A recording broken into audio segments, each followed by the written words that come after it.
Asalamu alaykum mpenzi mtazamaji, fuatao ni utabiri wa hali ya hewa kwa saa 24 zijazo kuanzia saa 3 usiku huu. Na tuanze utabiri wetu kwa kuona mifumo ya anga ambayo inatuonyesha kuna kupungua kwa unyevu maeneo mengi ya mwambao wa pwani ya Tanzania. Siku ya leo, kisiwa cha Unguja pamoja na kisiwa cha Pemba, mkoa wa Tanga, Dar es Salaam, Pwani, hali kadhalika Lindi na Mtwara tutarajia kuwa na hali ya mawingu kiasi. Ila kwa hapo kesho, kisiwa cha Unguja pamoja na Pemba, hali kadhalika na mkoa wa Tanga tutarajia kuwa na hali ya mawingu kiasi, mvua nyepesi katika maeneo machache kifuatiwa na vipindi vya jua. Dar es Salaam, Pwani, Lindi na Mtwara wote tunatarajia kuwa na hali ya mawingu kiasi na vipindi vya jua.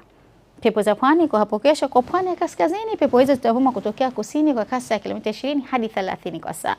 Pwani ya kusini pepo hizo zitavuma kutokea kusini mashariki kwa kasi ya kilomita 30 kwa saa. Hali ya bahari kwa ujumla tutarajia kuwa na mawimbi makubwa kiasi. Na sasa tuangalie viwango vya joto kwa baadhi ya miji ya mwambao wa pwani ya Tanzania.